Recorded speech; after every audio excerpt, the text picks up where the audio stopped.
The weight of 26 years pressed against James Wellington's chest like a physical thing, heavy and sharp, as he turned from the window and walked to his desk. His office was a monument to success leather and mahogany and art that cost more than most people's houses, but in that moment it felt like a mausoleum, a place where living things came to be preserved and displayed but never truly alive. He picked up his phone, hesitated, then set it down again. How do you begin to pay a debt that has compounded for over 2 decades? How do you approach a girl whose mother you abandoned and say the words that need saying when those words don't exist in any language you know? He had researched Scarlett's life with the thoroughness of a man who built empires by understanding details others missed. After Linda died, Scarlett had been placed with a distant aunt who saw her more as a burden than a blessing, who provided the legal minimum of shelter and food, but nothing resembling love or support.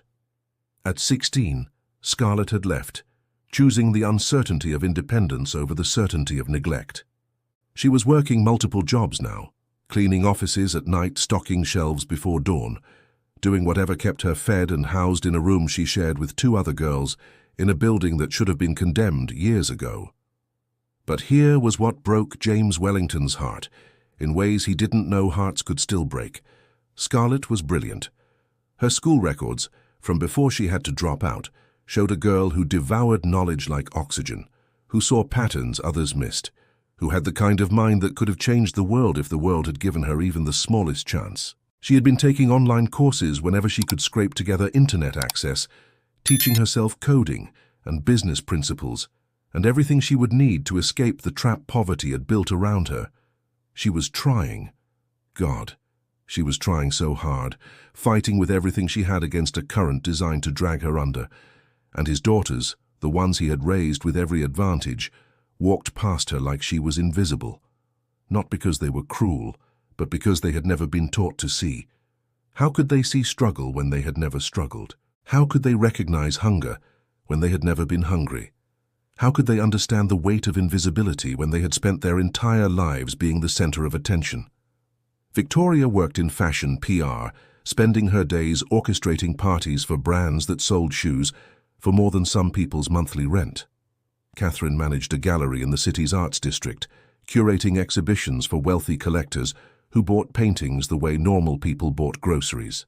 Eleanor, the youngest and perhaps the most promising, was finishing her MBA at Columbia, preparing to step into leadership roles in the family business.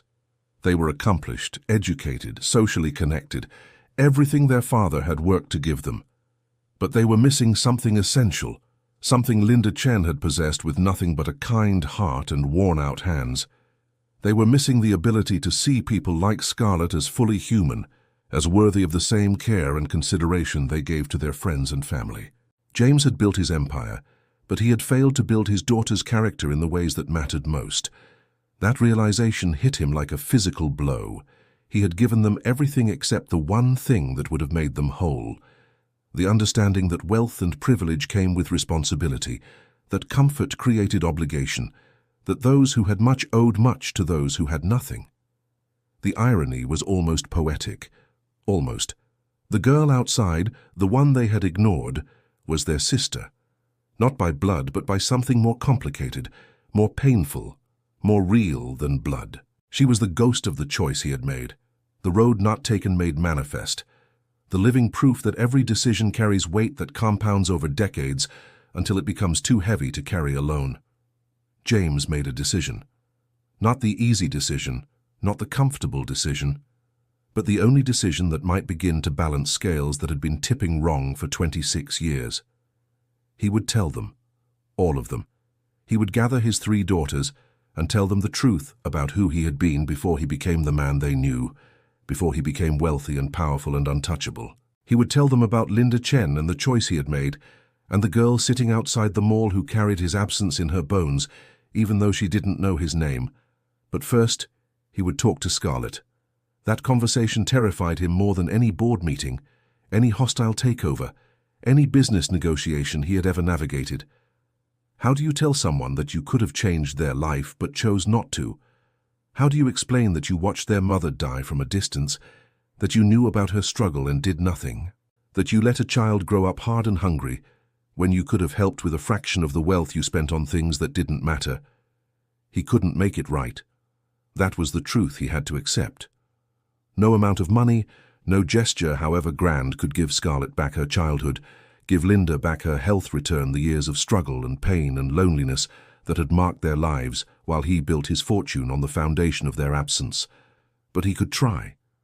God help him, he could try. James picked up his phone and called his head of security. Within an hour, he knew Scarlett's schedule down to the minute, knew that she would be starting her shift at the cleaning company soon, knew the route she would walk to get there.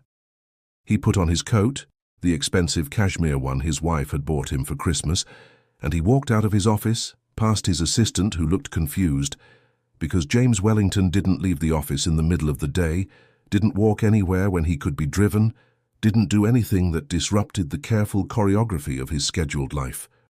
She was reading something on a cracked phone screen, her face illuminated by its blue glow, her expression focused in a way that made her look older than 17 and younger at the same time. James stopped a few feet away, suddenly unsure, suddenly aware that this moment would change everything and could never be taken back. Scarlett Chen? His voice came out rougher than he intended, scraped raw by emotion he had tried to bury for decades. She looked up, startled, her body tensing in the way of someone who had learned to be wary of strangers, especially well-dressed strangers who knew her name. "Do I know you?" "No," James said, and his heart was breaking, splintering into pieces he wasn't sure could ever be reassembled. "But I knew your mother, Linda.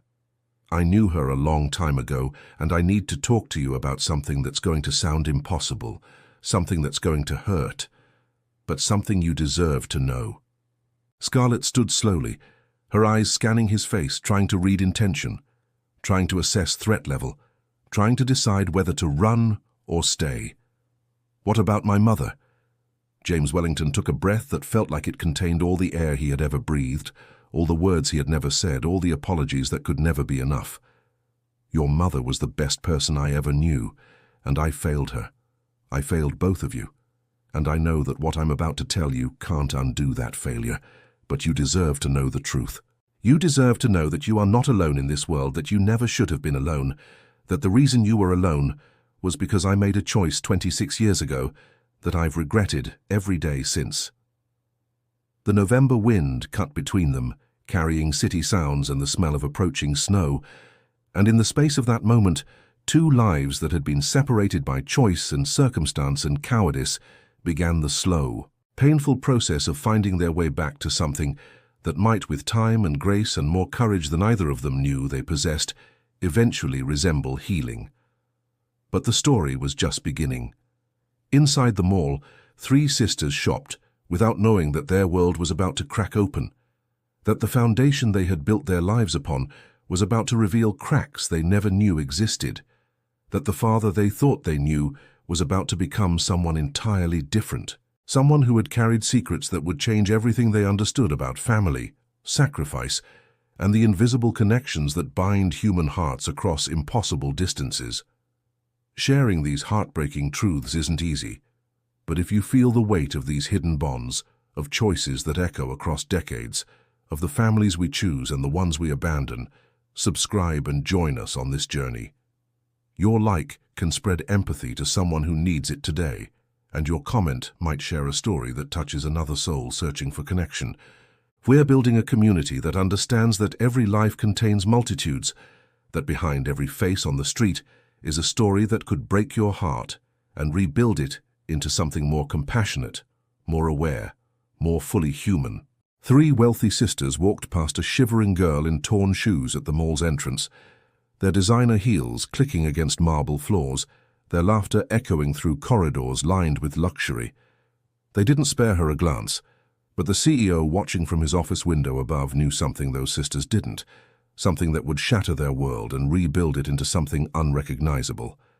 What he was about to reveal would expose the most beautiful secret hidden behind decades of silence, a truth so powerful it would make you question everything you thought you knew about family sacrifice and the invisible threads that bind human hearts across impossible distances. Stay with me. What unfolds next isn't just a story. It's a mirror held up to the wounds we carry, the judgments we make in seconds, and the redemption that waits in the shadows of our cruelest moments. The December cold bit through the glass doors of Grandview Shopping Centre, but inside, warmth pooled under chandeliers that cost more than most people's homes. Scarlett Chen sat on the cold concrete just outside those doors, her thin jacket doing nothing against the winter wind that howled through the city's heart. Her sneakers, once white, now bore holes that let in every puddle, every sharp pebble, every reminder that she existed on the other side of an invisible line that separated those who belonged from those who did not. She was 17, though her eyes carried the weight of someone who had lived multiple lifetimes in the span of a few brutal years. She wasn't begging. That distinction mattered to her, a thin thread of dignity she clung to even as hunger gnawed at her stomach. She was waiting for her shift to start at the cleaning company 3 blocks away. Waiting because the cold inside the mall was somehow more bearable than the cold outside. Waiting because movement kept her mind from wandering to places too dark to visit alone. Then they appeared. 3 women who seemed to glide rather than walk, who moved through space as if it rearranged itself to accommodate them. Victoria, Catherine, and Eleanor Ashford. The names themselves sounded like wealth. Their shopping bags bore logos that made passers-by turn their heads. Chanel, Hermès, Louis Vuitton, each bag a statement, a declaration of belonging to a world most could only glimpse through storefront windows. They were sisters, anyone could see that. Same high cheekbones, same confident stride, same way of looking through people rather than at them. Victoria, the eldest at 32, led the trio. Her camel-colored coat probably cost more than Scarlett's mother had earned in her final year of life. Catherine, 29, followed with phone in hand, texting someone, laughing at something on her screen. Eleanor, 26 and the youngest, trailed slightly behind, her expression softer than her sister's, though she too seemed wrapped in a bubble that made the world beyond her immediate circle somehow less real, less urgent, less worthy of attention. They passed Scarlett within 3 feet.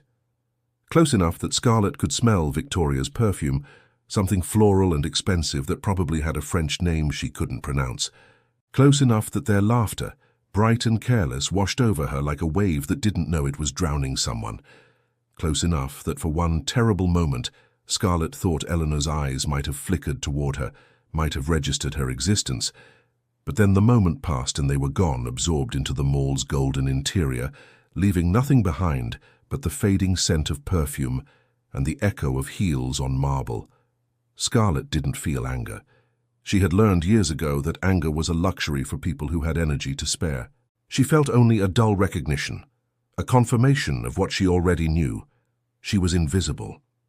Not metaphorically, not poetically, but practically invisible to people who moved through the world with the certainty that it would catch them if they fell. What Scarlett didn't know, what those sisters didn't know, what no one in that mall could possibly know, was that 5 floors above, in an office with floor-to-ceiling windows overlooking the entire shopping centre, a man stood watching. James Wellington, CEO of Wellington Enterprises, owner of 17 malls across 3 states, a man whose net worth appeared in Forbes lists and whose name opened doors that remained closed to virtually everyone else. He was 58, with silver hair and eyes that had seen too much to be easily impressed. But as he watched this scene unfold, his hands trembled against the window glass. Because James Wellington knew something no one else knew. He knew why those 3 sisters walked through the world with such confidence. He knew the price that had been paid for their designer bags, their expensive educations, their lives of comfort and ease. He knew because he had paid it, not with money, though he had plenty of that, with something far more costly, far more precious, far more irreplaceable. He knew the girl sitting outside his mall, not personally, not yet, but he knew her story the way you know a song you heard once years ago that suddenly plays again and makes you remember everything you thought you'd forgotten. He had been tracking her, not in any sinister way, but in the way someone tracks a miracle they thought they'd never see, a second chance they thought the universe had decided they didn't deserve. 3 months ago, a report had crossed his desk. Standard background checks that his security team ran on all employees and contractors working in his properties. Among hundreds of names, one had made him stop breathing. Scarlett Chen, daughter of Linda Chen. And Linda Chen was a name that existed in James Wellington's memory like a scar that never quite healed, a wound that time had covered but never quite closed. 26 years ago, James Wellington had not been a CEO. He had been a struggling graduate student, working 3 jobs to pay for business school, living in a studio apartment where the heat barely worked and the neighbors' arguments bled through paper-thin walls. He had been desperate, exhausted, and drowning in debt that seemed to multiply every time he looked at it. And he had met a woman who worked the night shift at the hospital, where he cleaned floors, Linda Chen. She was older than him by 5 years, already worn down by life in ways he was only beginning to understand. She was kind. God, she was kind, in a way that seemed impossible for someone who had so little reason to be. They had become friends first, then something more than friends, though neither of them had words for what they were. They were 2 people treading water in an ocean that wanted them to drown, and they held each other up when holding yourself up seemed impossible. Linda had a daughter then, just a baby, from a previous relationship that had ended badly. The father was gone, disappeared into whatever holes men crawl into when responsibility becomes real. Linda was alone, working herself to exhaustion, trying to give her child what she herself had never had, a chance. James had loved them both, in his own broken way. He had held that baby girl, had watched her sleep in Linda's arms, had felt something in his chest crack open that he hadn't known was closed. But then opportunity had knocked, a once-in-a-lifetime chance.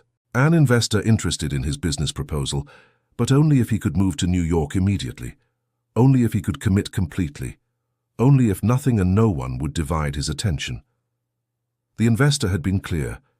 This kind of opportunity didn't wait for anyone, didn't accommodate complications, didn't make room for anything that looked like weakness. And James Wellington, 26 years old and terrified of staying poor forever, had made a choice. He told himself it was practical. He told himself Linda would understand.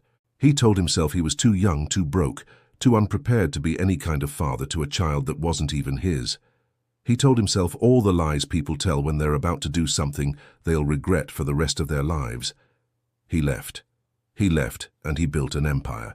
He left and he married someone appropriate, someone from his new world, and had 3 daughters who never wanted for anything. He left and he told himself he had made the right choice, the only choice, the choice any rational person would have made. He left and he never looked back because looking back felt like staring into the sun, something that would blind you if you did it for too long. But the universe has a way of making you look back, whether you want to or not. 3 months ago, that report had landed on his desk, and he had learned that Linda Chen had died 2 years prior. Cancer, slow and painful and expensive in ways that insurance didn't cover, and she had left behind a daughter, Scarlett, the same baby he had held, now 17, alone, working whatever jobs would take her, trying to survive in a world that had decided she didn't deserve any of the breaks it gave so freely to others. James Wellington stood at his window and watched the girl he had abandoned sit in the cold outside his mall, and he watched his 3 daughters, the ones he had chosen over her, walk past without seeing her. And in that moment, he understood that he was looking at the arithmetic of his life, the balance sheet of his soul, the price tag on every choice he had ever made. The question wasn't whether he would do something. The question was whether what he was about to do could possibly be enough. Scarlett's legs felt weak beneath her, as if the ground had shifted and she was trying to find balance on terrain that no longer made sense. She studied the man standing before her, this stranger with silver hair and expensive clothes who spoke her mother's name like a prayer and a confession. His eyes held something she recognized because she had seen it in her own mirror on the worst nights, a specific kind of pain that comes from knowing you could have done something differently, should have done something differently, but didn't. And now time has made that failure permanent. "You knew my mother?" Her voice came out smaller than she intended, a child's voice, the voice of the little girl who still lived inside her, the one who had never stopped missing the woman who had worked herself to death, trying to give her daughter a better life. How? When? James gestured to a bench just inside the mall's entrance, away from the wind that was picking up, carrying the promise of winter's full arrival. Scarlett hesitated, every instinct screaming caution, because men with power and money didn't approach girls like her with good intentions. Not in her experience. But something in his face, the raw vulnerability that wealth couldn't hide, made her follow. They sat, and James Wellington began to speak. He told her about the hospital where he had cleaned floors, about her mother's night shifts and kindness that had seemed impossible given how little she had. He told her about falling in love with Linda, in the quiet way of two people who understood what it meant to be drowning and needed someone to hold on to. He told her about being there when Scarlett was a baby, about holding her, about feeling something in his chest that he had thought was love. But it turned out to be something more fragile, something that broke under the weight of ambition and fear, and the intoxicating promise of escape from poverty. "I had a chance," James said, his voice steady but his hands trembling in his lap. "An investor wanted to back my business idea, but I had to move to New York immediately, had to commit completely, had to prove I was serious. And I told myself that your mother would be fine, that you would be fine, that I was too young and too broke to be any kind of father figure anyway. I told myself it was the practical choice, the smart choice, the only choice that made sense." Scarlett felt something cold spreading through her chest, not quite understanding yet, but beginning to see the shape of what he was telling her, the outline of a truth that would change the geography of her entire life. "You left us. I left you." The words came out like a confession, like something he had been holding inside for so long that finally releasing it felt like breaking. "I built my company, I made my fortune, I married someone from my new world and had 3 daughters, and I told myself I had made the right choice, that I had done what anyone would have done, that your mother would have understood, but I was lying to myself. I was a coward, and my cowardice cost you everything." The mall hummed around them, people shopping and laughing, and living lives where the ground stayed solid beneath their feet, where fathers didn't abandon mothers and daughters, where the world made a kind of sense that Scarlett had never quite managed to find. She thought about her mother, about the way Linda had worked herself to exhaustion, about the hospital bills that had piled up when the cancer came, about the nights when her mother had cried quietly in the next room, thinking Scarlett was asleep, about dying in a hospice bed with only her teenage daughter holding her hand because everyone else had disappeared or never existed in the first place. "She never talked about you," Scarlett said, and she heard the accusation in her own voice, the anger rising up through the shock. "In 17 years, she never once mentioned your name. Why?" James closed his eyes, and Scarlett saw wetness on his cheeks that he didn't bother to hide. "Because she was protecting you. Because she knew that telling you about someone who chose to leave would only hurt you more. Because your mother loved you more than I have ever loved anything in my entire life, and that love meant shielding you from knowledge that served no purpose, except to make you wonder why you weren't enough to make me stay." Was I? The question came out broken, and Scarlett hated herself for asking it, hated that even now, even knowing he had abandoned them, part of her needed to understand why. Was I enough? "You were perfect," James said, and his voice cracked completely. "You were this perfect little human who deserved everything good in the world, and I was too selfish and too scared to be the person who gave it to you. That's not your failure, Scarlett. That's mine. That's all mine, and I have carried it for 26 years, and it has poisoned every success I've had because I knew, deep down, that I built everything on a foundation of the worst thing I ever did." They sat in silence, the weight of decades settling between them like snow that accumulates so slowly you do not notice until suddenly you're buried. Scarlett didn't know what she was supposed to feel. Anger seemed too small a word for the emotion churning in her chest. Grief seemed insufficient. This was something else, something that didn't have a name, a feeling that encompassed loss and rage, and a terrible aching curiosity about what her life might have been if this man had made a different choice 26 years ago. "Why now?" she finally asked. Why tell me this now after all this time? My mother is dead. You can't fix that. You can't give her back her life or her health or the struggle that killed her. So why? James turned to face her fully, and Scarlett saw in his eyes a determination that frightened her, because it looked like someone who had made up his mind about something and wouldn't be dissuaded. Because I want to give you what I should have given you from the beginning. Not money, though God knows I have enough of that to share. Not charity, because you're not a charity case. I want to give you what my own daughters have had their entire lives. Opportunity, education, support, the chance to become everything you're capable of becoming without having to fight for every single scrap of progress. I want to give you a family. I don't need your guilt money, Scarlett said, and she was standing now, her body vibrating with emotion she couldn't quite name. I've survived this long without you. I'll keep surviving. This isn't about survival, James said, standing too, his eyes locked on hers. This is about living, truly living, not just existing from one day to the next. And you're right, you don't need me. You've proven that every single day of your life, but that doesn't mean you should have to keep proving it. That doesn't mean you should have to fight this hard, just to have what others are given freely. Before Scarlett could respond, a voice cut through the mall's ambient noise, bright and confused, and belonging to someone who existed in a completely different world than the one Scarlett and James inhabited in that moment. Dad, what are you doing down here? And who is this? James turned, and Scarlett followed his gaze to see 3 women approaching, the same 3 who had walked past her not an hour ago without seeing her. The Ashford sisters, she had heard them called by mall staff, though she hadn't known until this moment that their last name was also their father's name, that this man who claimed to have known her mother was also the father of women who existed in a realm so far above her own that they might as well have been different species. Victoria, Catherine, and Eleanor stopped a few feet away, their expressions cycling from confusion to concern, to something that might have been suspicion, as they looked between their father and this girl in worn-out shoes who clearly didn't belong in their world. Girls, James said, and his voice carried a weight that made all 3 of them go still. That maternal instinct that recognizes when something fundamental is about to shift. I need you to meet someone. This is Scarlett Chen. And what I'm about to tell you is going to change everything you think you know about me, about our family, and about what we owe to the people we share this world with.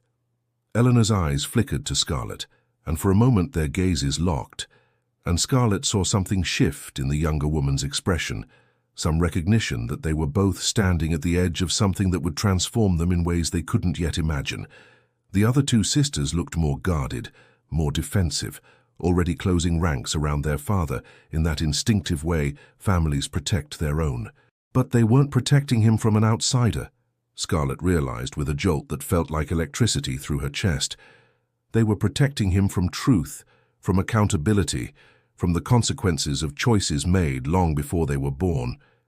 And she was about to become the mirror that reflected back everything they had never had to see about privilege and power, and the invisible people who paid the price for other people's comfort. James Wellington took a breath that seemed to contain multitudes, and he began to speak. He told his daughters about Linda Chen, about the choice he had made, about the daughter he had abandoned, who was standing before them now, about the empire built on the foundation of the worst decision he had ever made. He told them about watching them walk past Scarlett an hour ago, about seeing in that moment the full cost of what he had taught them by example, about understanding that wealth without compassion was just another form of poverty. Victoria's face went pale, then red, emotions cycling too fast to track. Catherine's hand went to her mouth, her phone forgotten. Eleanor's eyes never left Scarlett's, and in them Scarlett saw something she hadn't expected. Not pity, but recognition, as if Eleanor was seeing for the first time how fragile the line was between the life she had and the life Scarlett lived, how arbitrary fate could be, how easily their positions could have been reversed. If you're still with us, if you're feeling the weight of this revelation, of families torn apart by choices and brought back together by truth, then stay close. Subscribe to witness how this story unfolds, like to let us know these human connections matter to you, and comment with your own thoughts about second chances and the courage it takes to face the consequences of our decisions. Every story we share here is a reminder that beneath wealth or poverty, success or struggle, we are all just human beings trying to find our way home to each other. The silence that followed James Wellington's confession was deafening, a void so complete that even the mall's constant background noise seemed to recede, as if the universe itself was holding its breath to see what would happen next. Victoria's perfectly composed face cracked first, emotions flooding through like water breaking through a dam. "You're telling us," she said, her voice shaking, "that you had another family? That you abandoned a woman and her child so you could build the business that gave us everything we have?" "Not another family," James said quietly, and the distinction seemed important to him even though Scarlett could see his daughters didn't understand the difference. "I was never married to Linda. I was never officially a father to Scarlett. But yes, I was part of their lives, and I chose to leave. And that choice has consequences that have rippled forward through 26 years to this moment, right here." Catherine lowered her hand from her mouth, and her eyes, sharp and analytical from years of evaluating art, fixed on Scarlett with an intensity that made her want to step backward. "And now what? You're going to what? Adopt her? Make her part of our family? Give her money to ease your guilty conscience?" "Catherine," Eleanor said sharply, and there was something in her voice that surprised everyone, including herself, a firmness that the younger sister rarely displayed. "Let him finish, let her speak.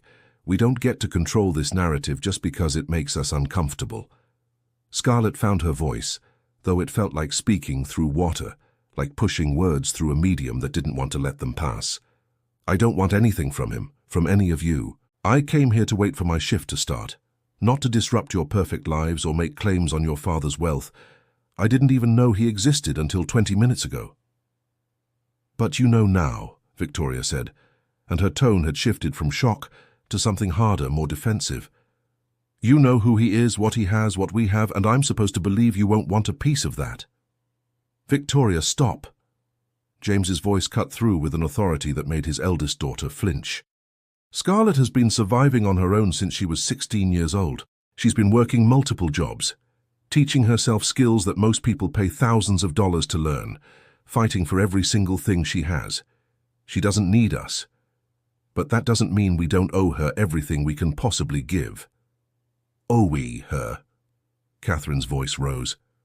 "We didn't do anything to her. We weren't even born when you made your choices. Why should we pay for your mistakes?"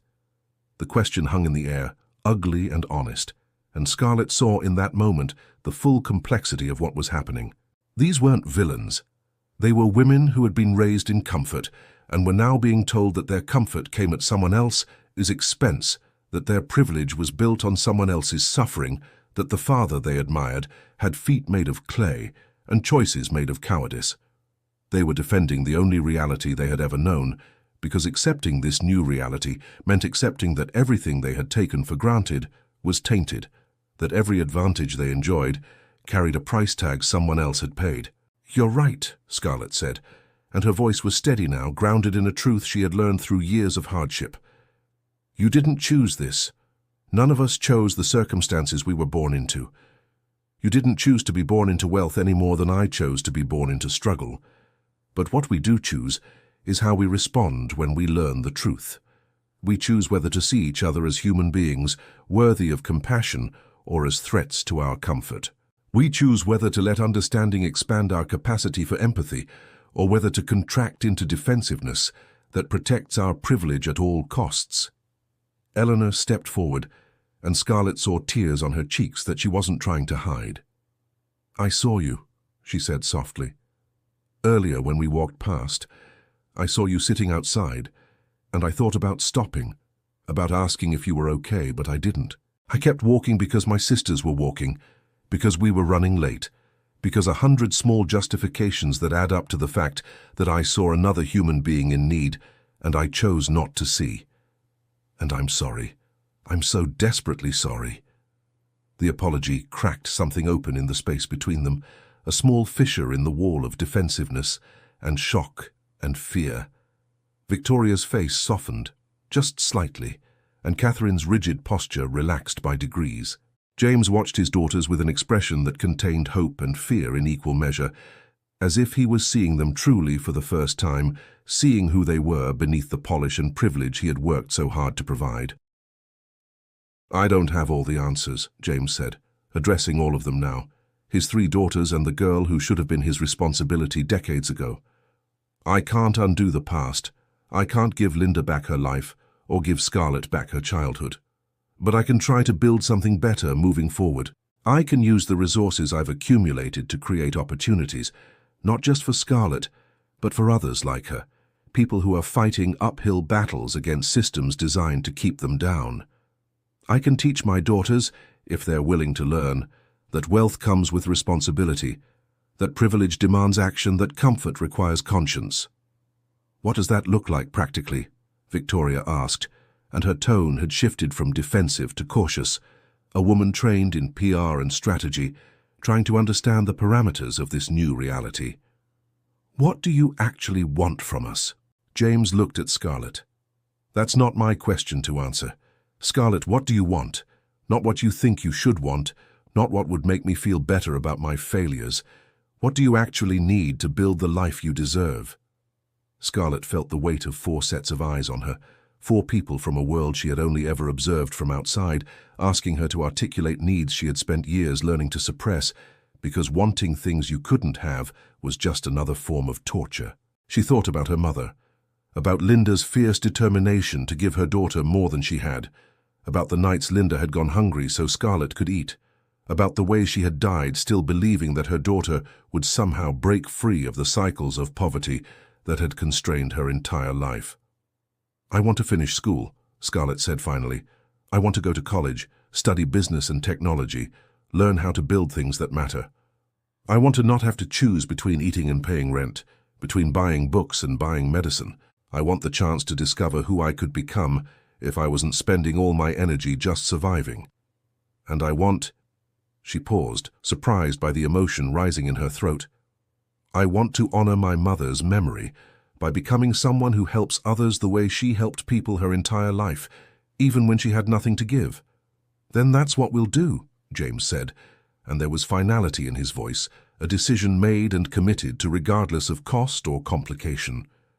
"I'll cover your education, your living expenses, everything you need to focus on learning and growing. No strings attached, no expectations, except that you use these opportunities to become the person you're meant to be." Victoria inhaled sharply. "Dad, we need to talk about this as a family. We need to understand the implications, the legal considerations, the financial—" "No," James interrupted gently. "We don't. This isn't a negotiation or a business decision. This is me doing something I should have done 26 years ago. This is me choosing to be the person I wish I had been instead of the person I was. And I hope that you 3 will join me in this, that you'll get to know Scarlett not as a threat or a complication, but as someone who has as much right to opportunity and support as any of you. But whether you do or not, I'm moving forward."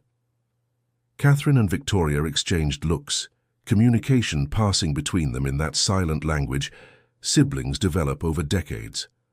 Eleanor never looked away from Scarlett, and in her eyes, Scarlett saw something beginning, some recognition that this moment was transforming both of them, that sometimes the most profound changes come from collisions between worlds that were never supposed to touch.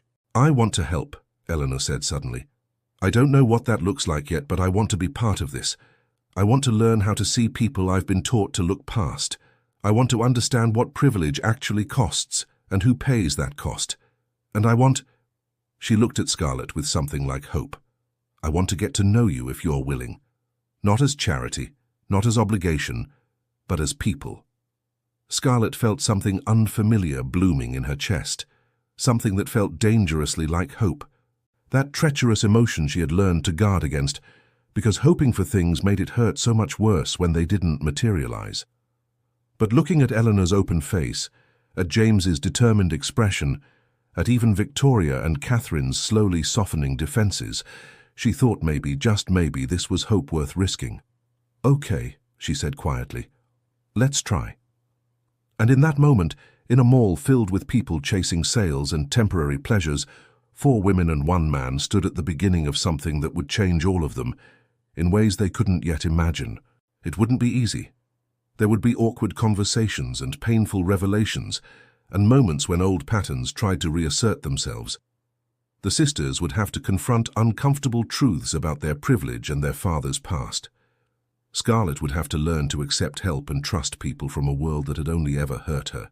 James would have to live with the knowledge that no amount of present action could undo past failures. But they would try. In a world that often felt divided beyond repair, that separated people into those who had, and those who had not, those who mattered and those who were invisible, 5 people chose to build a bridge across that divide. Not because it was easy, but because it was right. Not because it would fix everything, but because doing nothing would break them in ways that couldn't be healed. This has been a journey through choices and consequences, through the hidden connections that bind us across impossible distances, through the courage it takes to face our failures and the grace it takes to forgive them. If this story touched something in you, if you've ever struggled with the weight of privilege or the burden of poverty, if you've ever wondered whether second chances are possible or whether redemption can be real, then join our community. Subscribe to continue exploring these deeply human stories that remind us we're all connected in ways we rarely see, like this video if you believe compassion matters more than comfort. And comment with your thoughts, your own stories, your reflections on what it means to build bridges instead of walls. Together we celebrate the messy, beautiful, heartbreaking truth of what it means to be human, to fail, to try again, and to love despite all the reasons not to. Thank you for walking this path with us. Your presence here matters more than you know.